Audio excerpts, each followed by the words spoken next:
Hello guys, welcome to Sony online classes. आज इस video में मैंने जो टॉपिक लिया है वो फॉक अर्बन कॉन्टिन्यूम है, यानी लोक नगरीय साथी क्या है ये देखेंगे। रॉबर्ट रेडफील्ड का है फॉक अर्बन कॉन्टिन्यूम। 1941 में रॉबर्ट रेडफील्ड की जो ये इम्पॉर्टेंट जो बुक है फॉक कल्चर ऑफ इकोटॉम, ये उनकी पब्लिश हुई थी 1941 में। इसी बुक में आपको ये कंसेप्ट उनका मिलेगा फॉक अर्बन कॉन्टिन्यूम का। इन्होंने इस बुक में सोसाइटी को, समाज को तुलनात्मक दृष्टि से अध्ययन पर आधारित किया गया है और 4 पार्ट्स में उन्होंने समाज को यानी सोसाइटी को डिवाइड किया है, जैसे लोक समाज, कृषक समाज, नगरीय समाज और शहरी समाज। उन्होंने इन चारों समाजों का जो चयन है वो मैक्सिको के युकाटान राज्य से किया था। इस बुक में 4 स्थानों का उन्होंने स्टडी प्रस्तुत किया है। फॉक कल्चर ऑफ युकाटान जो इनकी इम्पॉर्टेंट बुक है 1941 में पब्लिश हुई थी। इसी बुक में आपको ये 4 समाज के बारे में पता चलता है कि 4 समाज, और इन्होंने 4 जगह चूज़ किया था जहाँ पे बताया कि कौन सा समाज किस शहर में पाया गया या किस जगह में पाया गया। मृदा की बात करें तो यहाँ पे शहरी समाज के लोग पाए गए। चानकोम में बात करें तो ग्रामीण समाज पाए गए। तुस्की में लोक समाज और देसदास में नगरीय समाज। शहरी, ग्रामीण, नगरीय लोग या समाजों का प्रतिनिधित्व करते हैं ये चारों जगह। रॉबर्ट रेडफील्ड ने तुस्की यानी लोक समाज को ध्रुव के एक छोर पर रखा था और मरीदा यानी शहरी समाज को उसी ध्रुव के विपरीत छोर पर रखा था। उन्होंने लोक समाज की विशेषता को शहरी समाज की विशेषता से बिल्कुल अलग पाया। उन्होंने देसदास को मरीदा यानी शहरी समाज के पास रखकर अध्ययन किया तो उन्होंने मरीदा और देसदास के बीच बहुत समानताएं उन्हें मिली, उन्होंने पाया। जैसे उनका जो मार्केट था यानी कि बाज़ार, इकोनॉमिक सिस्टम या फिर नागरिक प्रशासन, ये सारी चीज़ों में सिमिलरिटीज़ पाए गए।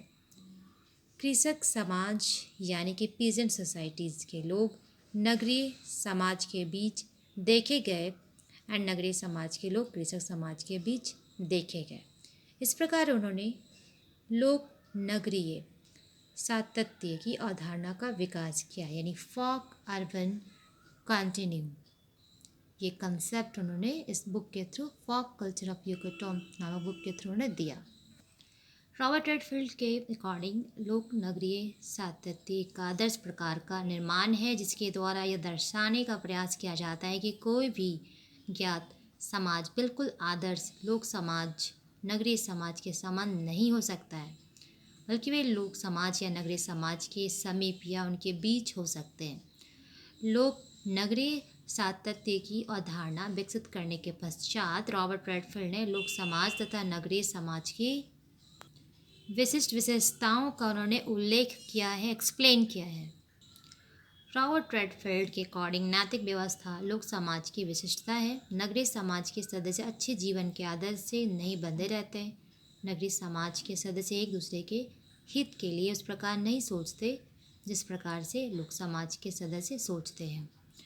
लोक समाज जब नगरीय समाज के संपर्क में आता है, उसे कांटेक्ट में आता है, तब वह नगरीय समाज की कुछ विशेषताओं को ग्रहण कर अपने अनुकूल बना लेता है।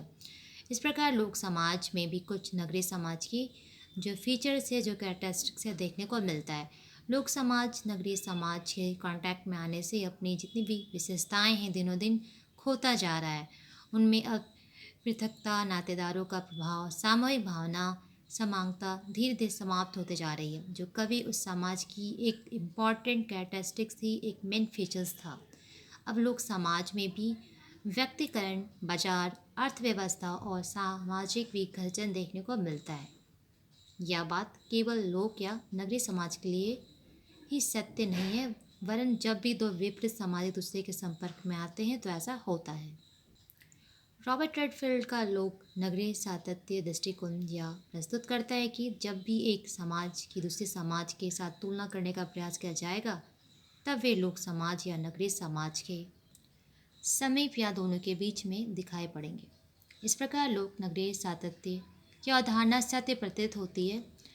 लोक नगरीय सातत्य ध्रुवीय विशेषताओं की तुलनात्मक अनुपस्थिति या उपस्थिति दर्शाता है। रॉबर्ट रेडफील्ड के अकॉर्डिंग जैसे जैसे एक समाज अपनी पृथकता और समानता खोता जाता है, वैसे वैसे वह लौकिकता की ओर अग्रसर होता जाता है तथा उसके सदस्य सामूहिक हित की बात छोड़कर अपने हित की बात सोचने लगता है। इससे संदेह नहीं है कि लोक नगरीय सातत्य की अवधारणा के आधार पर दो ध्रुवीय विपरीत प्रकार के समाजों के बीच अंतर्राष्ट्रीय संबंध एवं परिवर्तन को दर्शाने का प्रयास किया जा सकता है। उन्होंने समाज को परिस्थिति की व्यवस्था, सामाजिक संरचना, व्यक्ति के प्रकार और जीवन शैली के आधार पर समझने का प्रयास किया है। तो ये इम्पोर्टेंट कॉन्ट्रीब्यूशन रहा है रॉबर्ट रेडफील्ड का। जब आप समाज के लिए कुछ करते हो, कोई कंसेप्ट देते हो, तो बहुत सारे आपके आलोचक भी हो जाते हैं। इसी तरह से फॉक कार्बन कंटिन्यूम के भी बहुत सारे क्रिटिसिज्म में है। रॉबर्ट रेडफील्ड द्वारा प्रतिपादित लोक नगरीय सातत्य की अवधारणा की आलोचना एक अमेरिकन एंथ्रोपोलॉजिस्ट ऑस्कर लेविस ने किया है। तो क्या क्या वो आलोचना है, जैसे लोक नगरीय सातत्य की अवधारणा शहर को परिवर्तन के स्रोत के रूप में प्रस्तुत करती है तथा अन्य आंतरिक एवं बाह्य कारकों की उपेक्षा करती है। एग्जाम्पल के लिए श्रम विभाजन में विभिन्नता के लिए बृहद जनसंख्या का होना अनिवार्य है, जबकि बृहद जनसंख्या श्रम विभाजन के रूप में एक जटिल समस्या बनी रहती है। दूसरा जो उन्होंने आलोचना किया है अमेरिकन एंथ्रोपोलॉजिस्ट ऑस्कर लेविस ने किया, कोई आवश्यक नहीं है कि संस्कृति परिवर्तन का कारण लोक नगरीय अनुक्रम है। सांस्कृतिक तत्वों में कमी या वृद्धि से भी संस्कृति परिवर्तित होता है, चेंजिंग उसमें आता है। लोक समाज में प्रयुक्त कुछ अवधारणाओं को रॉबर्ट रेडफील्ड ने आश्चर्य के रूप में व्यवहार किया है, लेकिन अच्छा होता अगर वे उनका प्रयोग स्वतंत्र चर के रूप में करते। एंड नेक्स्ट जो उनका क्रिटिसिज्म किया गया है ऑस्कर के थ्रू, संस्कृति के औपचारिक पहलू पर विशेष बल देने से मनोवैज्ञानिक सूचना की उपेक्षा होती है। नेक्स्ट है लोक नगरीय देवभागीकरण मूल्यांकन से रिलेटेड प्रतीत होता है। नेक्स्ट उन्होंने आलोचना किया था सांसारिक दृष्टिकोण स्वतंत्र विशेषताओं में परिवर्तन लाए बिना भी लोक समाज की आश्रित विशेषताओं में परिवर्तन ला सकता है। लोक नगरीय संपर्क के परिणाम को मापा नहीं जा सकता है।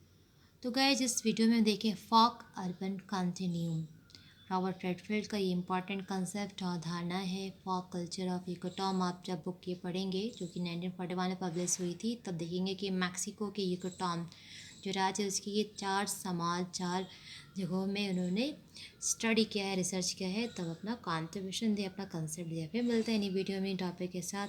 जय हिंद।